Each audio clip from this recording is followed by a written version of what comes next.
February the 26th, Leviticus 19:1 through 20:21.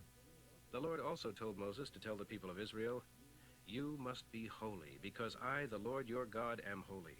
You must respect your mothers and fathers, and obey my Sabbath law, for I am the Lord your God. Do not make or worship idols, for I am Jehovah your God. When you sacrifice a peace offering to the Lord, offer it correctly, so that it will be accepted. Eat it the same day you offer it, or the next day at the latest. Any remaining until the third day must be burned. For any of it eaten on the third day is repulsive to me, and will not be accepted. If you eat it on the third day, you are guilty, for you profane the holiness of Jehovah, and you shall be excommunicated from Jehovah's people. When you harvest your crops, don't reap the corners of your fields, and don't pick up stray grains of wheat from the ground. It is the same with your grape crop. Don't strip every last piece of fruit from the vines, and don't pick up the grapes that fall to the ground. Leave them for the poor, and for those traveling through, for I am Jehovah your God. You must not steal, nor lie, nor defraud. You must not swear to a falsehood, thus bringing reproach upon the name of your God, for I am Jehovah. You shall not rob nor oppress anyone, and you shall pay your hired workers promptly. If something is due them, don't even keep it overnight.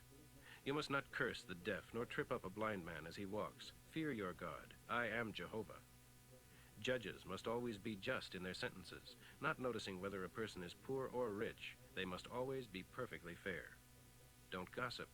Don't falsely accuse your neighbor of some crime, for I am Jehovah.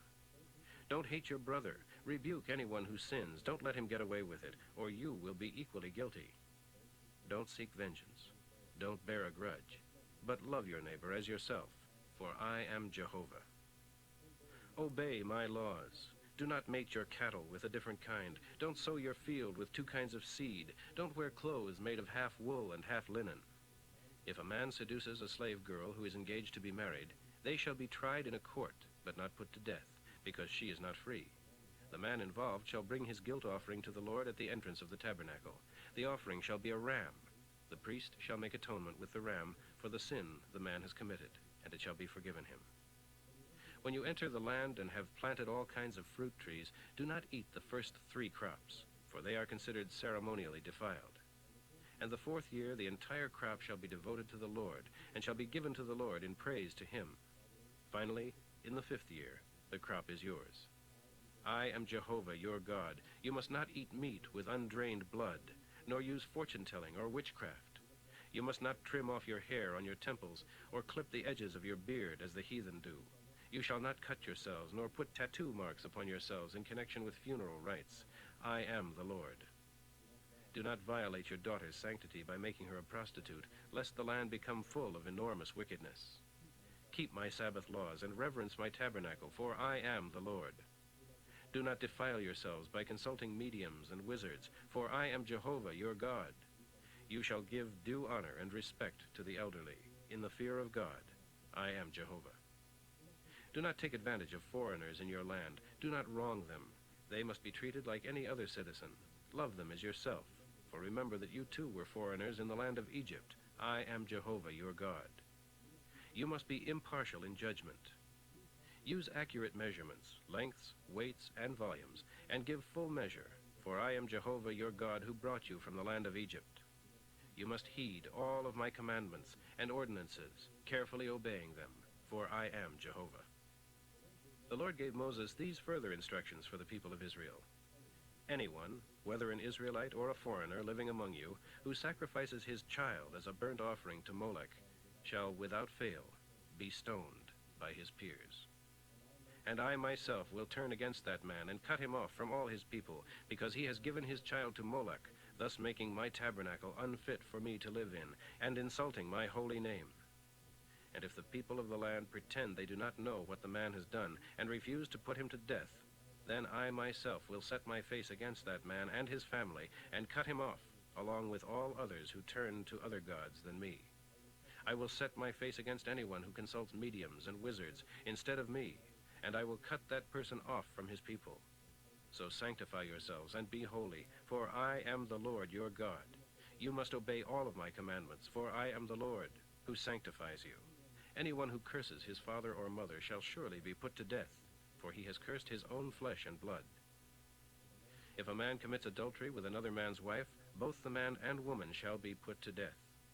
If a man sleeps with his father's wife, he has defiled what is his father's. Both the man and the woman must die, for it is their own fault.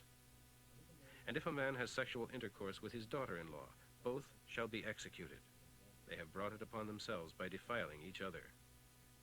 The penalty for homosexual acts is death to both parties. They have brought it upon themselves. If a man has sexual intercourse with a woman and with her mother, it is a great evil. All three shall be burned alive to wipe out wickedness from among you. If a man has sexual intercourse with an animal, he shall be executed, and the animal killed. If a woman has sexual intercourse with an animal, kill the woman and the animal, for they deserve their punishment. If a man has sexual intercourse with his sister, whether the daughter of his father or of his mother, it is a shameful thing, and they shall publicly be cut off from the people of Israel. He shall bear his guilt. If a man has sexual intercourse with a woman during her period of menstruation, both shall be excommunicated, for he has uncovered her uncleanness.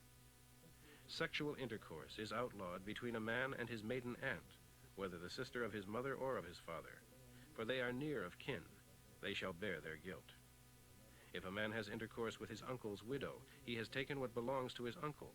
Their punishment is that they shall bear their sin and die childless. If a man marries his brother's widow, this is impurity, for he has taken what belongs to his brother, and they shall be childless. Mark 8:10 through 38.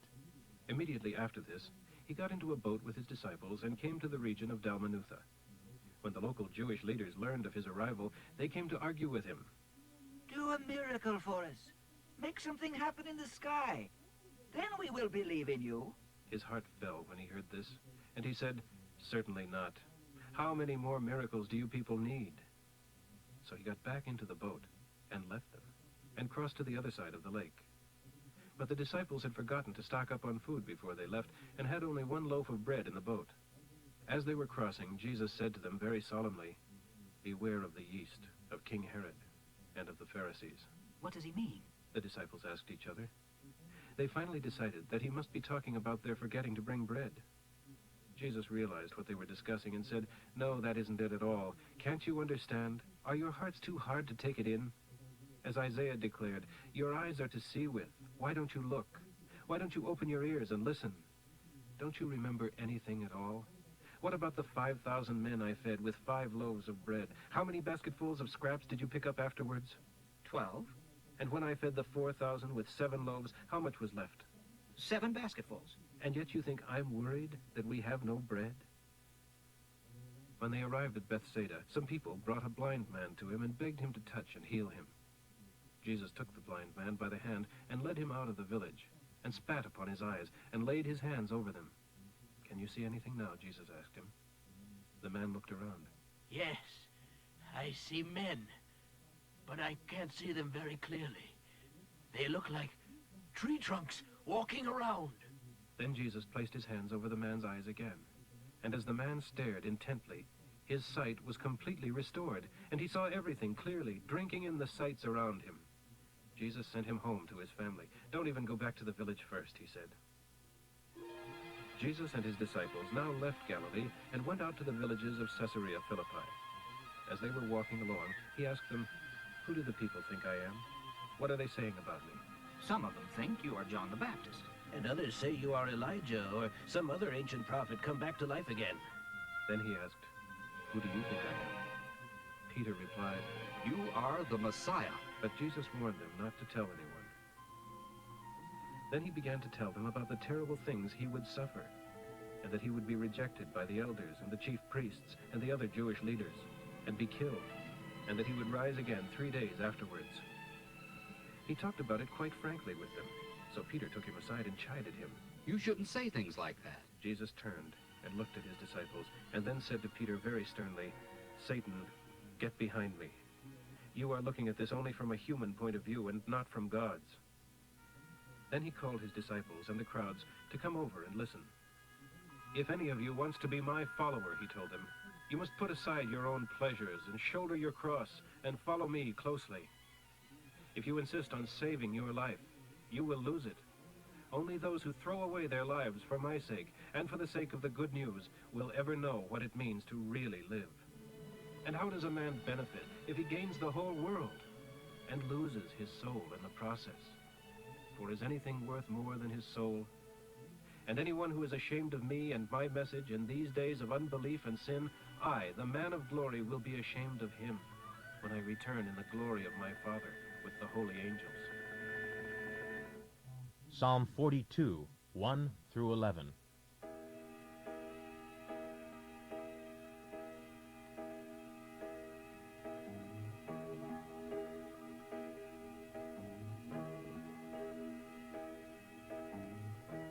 As the deer pants for water, so I long for you, O God.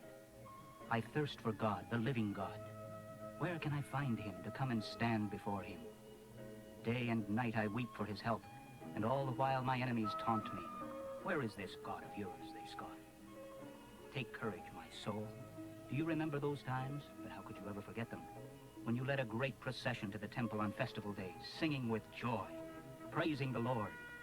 Why then be downcast? Why be discouraged and sad? Hope in God. I shall yet praise him again. Yes, I shall again praise him for his help. Yet I am standing here depressed and gloomy. But I will meditate upon your kindness to this lovely land, where the Jordan River flows, and where Mount Hermon and Mount Mizar stand. All your waves and billows have gone over me, and floods of sorrow pour upon me like a thundering cataract. Yet, day by day, the Lord also pours out his steadfast love upon me. And through the night I sing his songs, and pray to God who gives me life. O God, my rock, I cry. Why have you forsaken me? Why must I suffer these attacks from my enemies? Their taunts pierce me like a fatal wound. Again and again they scoff, where is that God of yours? But, oh, my soul, don't be discouraged. Don't be upset. Expect God to act. For I know that I shall again have plenty of reason to praise him for all that he will do. He is my help. He is my God.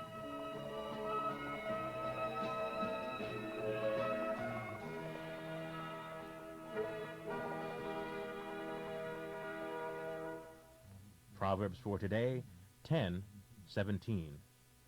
Anyone willing to be corrected is on the pathway to life. Anyone refusing has lost his chance.